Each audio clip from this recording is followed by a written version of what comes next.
Shalom and greetings, VFI News supporters and anyone else watching this video. Is anyone else watching this video? I don't know. Give a thumbs up and subscribe and I'll know. And write your comments, don't forget that. But it's been another action-packed week here in Israel with the renewal of the war in Gaza, which prompted the Houthis in Yemen to start firing ballistic missiles and drones at us again. Now, of course, that's from the nation of Yemen, and I happen to be married to a Yemenite Jew. That means a daughter of Yemenite Jews who made Aliyah to Israel in the 1930s. Well, in protest, I'm gonna stop eating Yemenite food till they stop the Houthis shooting missiles at us.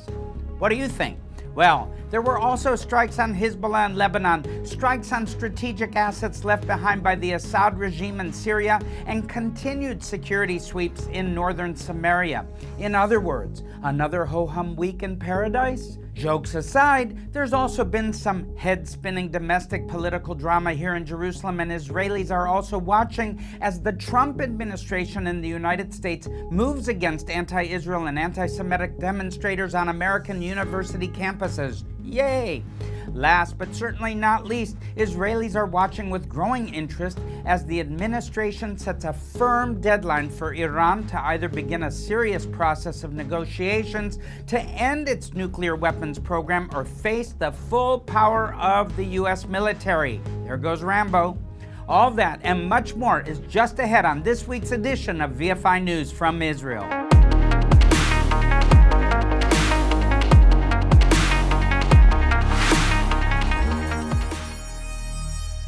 Friends, before we get into the news, I just want to respond by saying, why am I wearing this bright yellow shirt? Well, somebody wrote in the comments last week that she loved the green shirt I was wearing, so I thought I'd bring a little bit life and light to all of you today. All right? Well, let's continue. I want to share with you about a meeting I had this past week with some of the more recently released hostages and the family members of others. This is a very special group of people, and some even compare them to those who survived the Holocaust during World War II. At least here in Israel, I think many would say that's not much of an exaggeration. One recently released hostage I spoke with told me that when he was in captivity, his Hamas captors didn't give him much to eat, only one pita a day, and so thinking about food was a major preoccupation.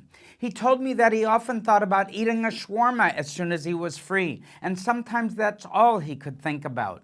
This is one thing that these hostages definitely had in common with Holocaust survivors, as food and eating were things they thought about a lot in the concentration camps. When you're hungry, it's hard to think about anything else, and when you're starving, it's impossible to think about anything else. Well, Vision for Israel is working to try and help these people with some special needs they have. The government is taking care of big things like medical care and housing, but we're taking care of some of the smaller but no less significant needs they have, like organizing therapeutic activities and basic companionship. But it's not only the released hostages and their families who need a lot of extra help and support in these difficult circumstances. The IDF reported this week that over 16,000, listen to me, 16,000 soldiers have been wounded in this war, and they are projecting that there will be over 100,000 soldiers on the wounded list by 2030. Obviously, not all these wounds are physically crippling, but many of them are. There are also psychological wounds that are invisible to the naked eye, but they cause tremendous suffering nonetheless. Media portals here in Israel have also been reporting this week on the economic costs of this war. Now, I won't throw out a bunch of confusing numbers, but to sum up those reports, Israelis are going through a very difficult season, which is unlikely to get easier anytime soon. Even if the war ended tomorrow, and it won't, the wounds will take a long time to heal, and the damage will take a long time to fix. Tens of thousands of people who were living in border communities both in the Gaza border region as well as the north of Israel near the border with Hezbollah-controlled southern Lebanon spent many months as internally displaced refugees inside their own country. Most have returned to their homes by now, but many have not because they don't have any homes to go back to. Their houses, businesses, and schools were destroyed by Hezbollah rockets and anti-tank missiles and will need to be rebuilt before they can go back home. Even those who have returned home are still in need of assistance because economic activity in these areas has been slow to restart, and there are many jobs that have simply disappeared. Let alone there are also many other homes to fix. Additionally, large areas of the Galilee region are now lying in ashes as tens of thousands of acres burned after rockets, environmental terrorism that is, which the news probably reported as landing in open areas causing no damage or injuries, actually started forest fires. Agricultural fields and fruit orchards were also burned, and farmers suffered the loss of their crops, greenhouses, and even several buildings which were burned down in the process. Now, at the same time, tourism, which is a major industry employing thousands of people in Israel, especially in the believer community, has been all but shut down in the last 18 months, leaving many people who work as tour guides, bus drivers, vendors, restaurant owners, shop owners, left unemployed. Hundreds of thousands of men and women also left their jobs and families to be mobilized into the IDF reserves. Some of them worked in jobs where their co-workers could pick up the slack, but many of them worked in small family-owned businesses. Thousands of such businesses have gone bankrupt over the past year and a half, and it will take a long time and hard work to rebuild them. Now, that's some of the indirect costs to the economy. Now, the direct costs are very concerning. The government estimates that it has spent around 112 billion shekels. That's around $31 billion on this war. That's for things like weapons and ammunition, fuel for the aircraft and vehicles, equipment, gear, etc. for the soldiers. Much of this money has come from increased taxes, which of course causes an additional burden on citizens. The government has also borrowed heavily to finance this war, and that's resulted in downgrades to Israel's credit rating by international ratings agencies like Moody's. That increases the amount of interest the government pays on debt, but it also includes the amount of interest everyone else pays, including local governments, businesses, households, and individuals.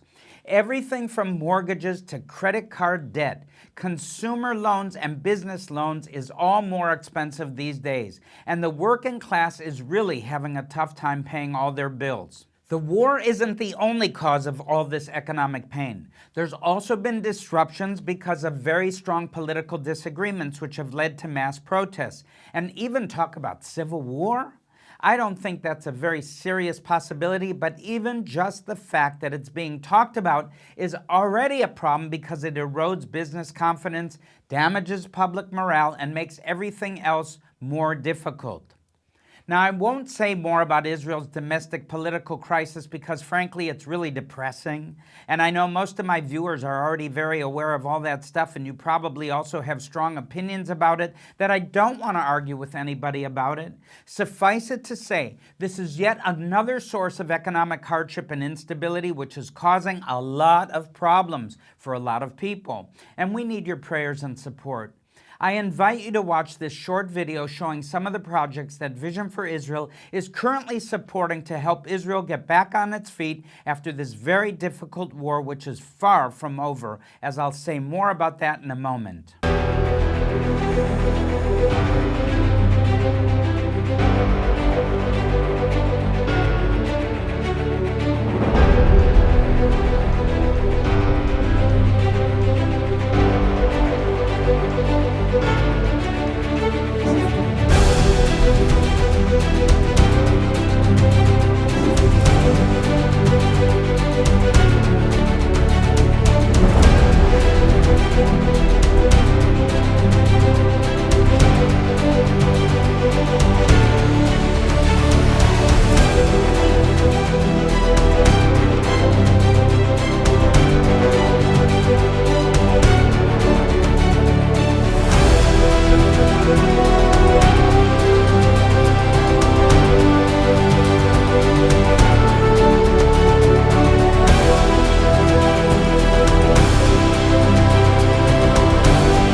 Welcome back to the news, friends, and as I said in the introduction, the war against Israel is far from over.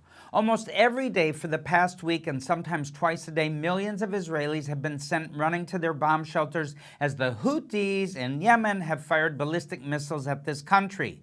In fact, Bati and I were out last evening. We went to a restaurant. We just paid the bill, and the siren sounded across Israel because Yemen shot another missile our way, and all the restaurant crowded into this small parking area that was under shelter. Well, a few of them did crash in the Saudi desert or in Jordan. Others were all intercepted by Israeli air defense systems before they could penetrate Israeli airspace. But the speed, course, and altitude of these incoming missiles meant that there was a danger of debris falling in populated areas, even here in Israel. So the sirens were sounded, especially over Jerusalem. You could see some of this. And residents scrambled to get themselves and their loved ones into sheltered spaces. Although no one was reported to be hit by debris from a rocket, several people were injured, as happens often, while running to a shelter or falling down stairways on their way down into a shelter. You just never know. Even if one does not get hurt in this way, running to a shelter as the sirens sound and you don't know where the missile is coming from or when it might hit is difficult and sometimes traumatic for adults. For children, it's much worse.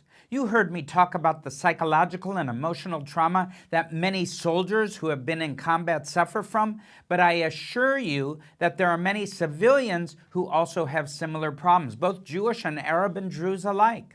Millions of Israelis are going to need therapeutic treatment for these kinds of issues for years to come. And here at Vision for Israel, we're determined to be part of the solution to this long-term problem.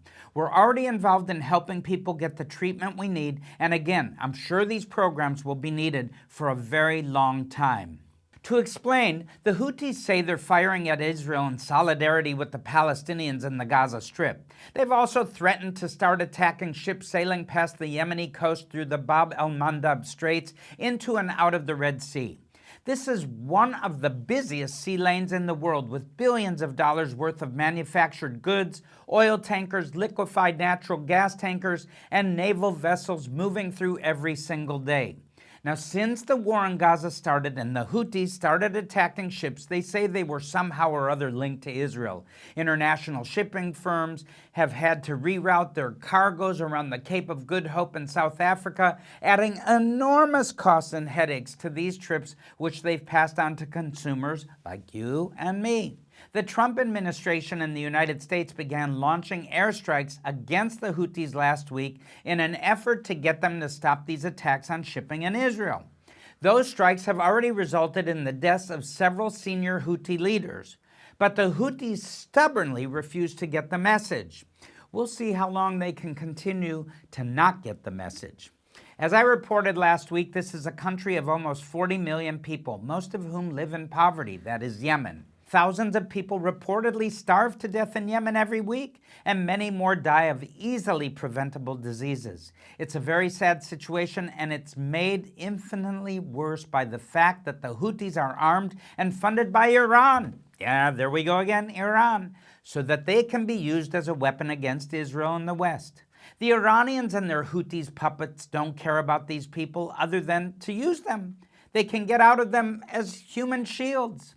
The U.S. air campaign to try and destroy the Houthis' capability to attack Israel and international shipping is limited by several factors, including the geography of Yemen. It's a large country with many mountains and remote desert locations where missile launchers can be hidden. Now, Iran has been stuffing weapons into this country for years, and it will take time to track down and destroy all those hidden weapons. Now, I ask you one question, you in the defense ministry departments, why don't we have what's called the boomerang? That when they send a missile, it goes back and hits them from where they sent it. I like that idea, but I want to patent it right now. All right. Well, but the Houthis were not the only group firing rockets into Israel this week. Amazingly, the Hamas terrorist organization in the Gaza Strip has also managed to fire a few rockets at Ashkelon and Tel Aviv. This, of course, came in the context of renewed fighting in the Gaza Strip, which we reported on last week. Now, to bring you up to date on developments in the Gaza Strip, Hamas has lost one senior official after another, including not one but two prime ministers. I don't think I'm going to run for prime minister there, and I hope none of them do. Well, they've also lost highly trained and experienced military officers and specialists. Despite their losses and the renewal of an IDF ground incursion into the Strip, they're still refusing to release any more hostages and otherwise sticking to their demands. They are either like the Houthis and just don't get it, or they've decided that they've gone too far and have no option to back down at this point.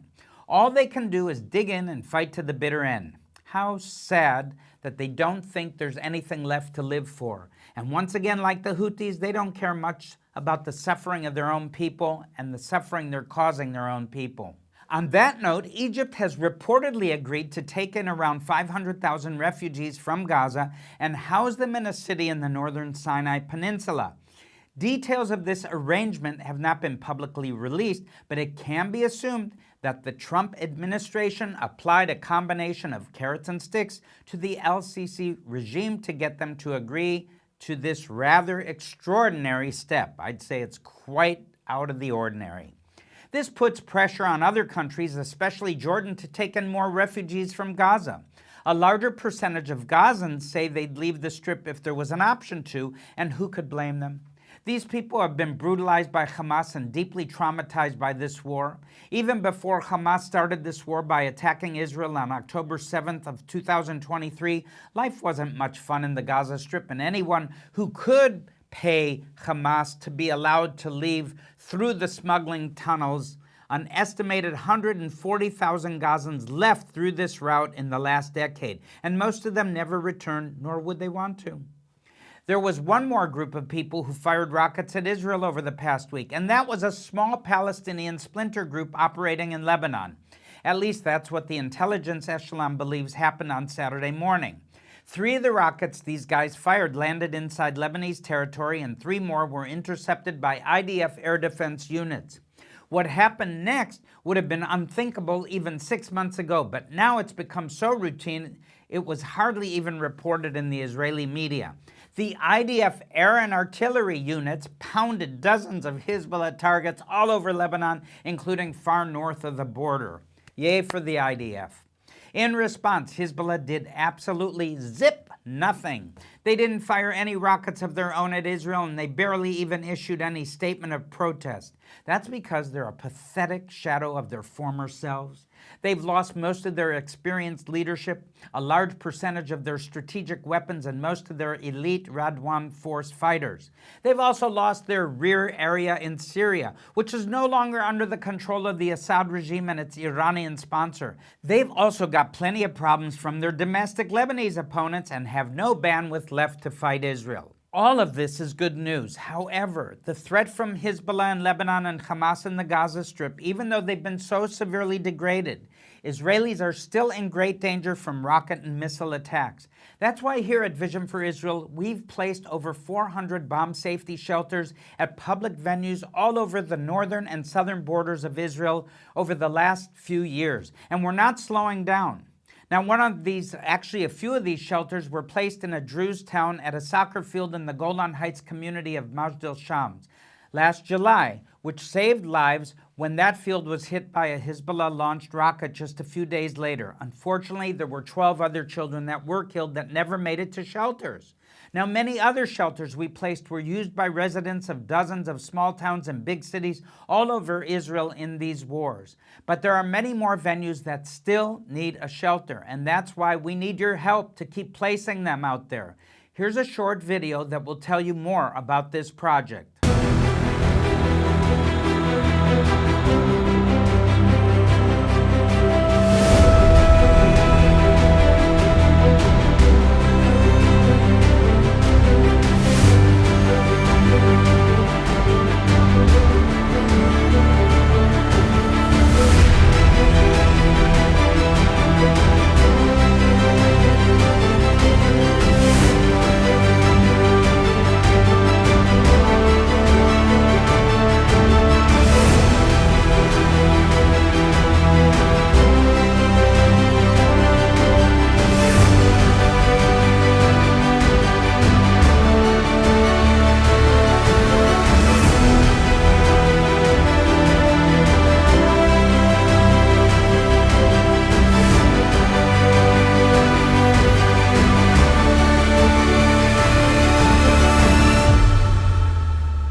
Vision for Israel has been installing bomb safety shelters since actually around the fall of 2021. During that year, there was a barrage of rockets that came into southern Israel, particularly by the terrorist group known as Hamas, and Israel had to find a way further in order to protect its citizens, its residents across the southern part of Israel. And so we sprung into action. We felt like this was a project that we had a personal invitation to fulfill. And it's important because when these projectiles, these missiles, these rockets, whatever that is that's thrown at Israel by its enemies, there is not only the potential for somebody being killed instantly, but also there's tremendous collateral damage and people that get wounded even from shrapnel.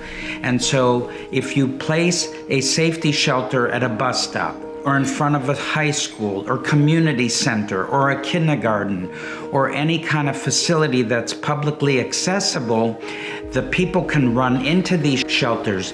The children can run and find safety in them and be protected from a rocket that lands and shrapnel is scattered, which could be mortally wounding people.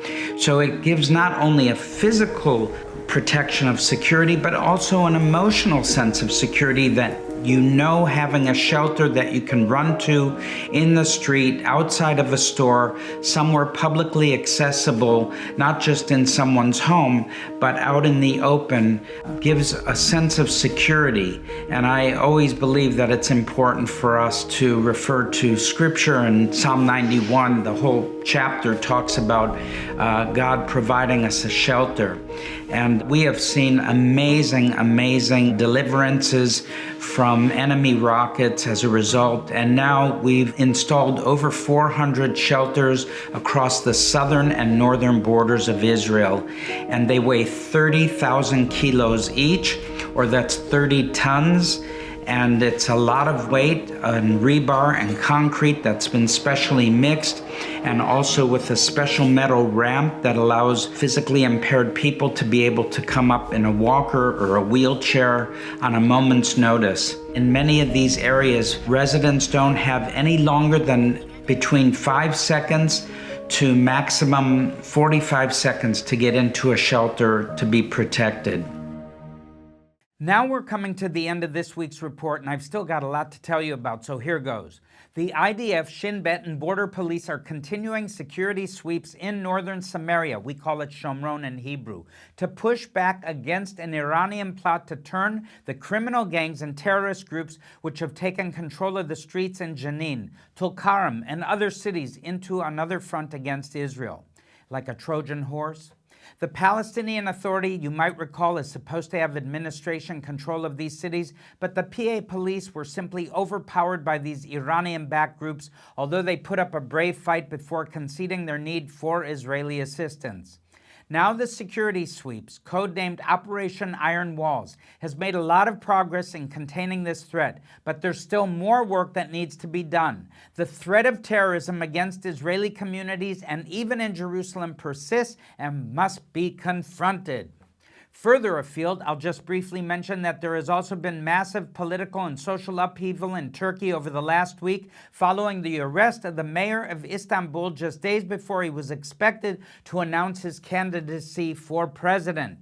The incumbent, Recep Tayyip Erdogan, obviously doesn't like the idea of being replaced, but millions of Turks who have had enough of him after he's been in power for most of the past 2 decades were looking forward to an opportunity to vote him out of office. Now many of them are angry at what is clearly an illegitimate effort to sideline a political opponent, and they've poured into the streets to protest against it. Will these protests be enough to break Erdogan's grip on Turkey's power? Well, we might be about to find out.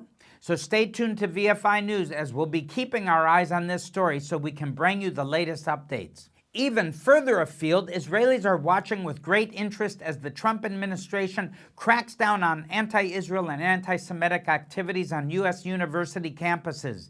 This includes deporting students who are in the U.S. on a student visa or even a green card who are engaged in activities to support designated terrorist organizations like Hamas.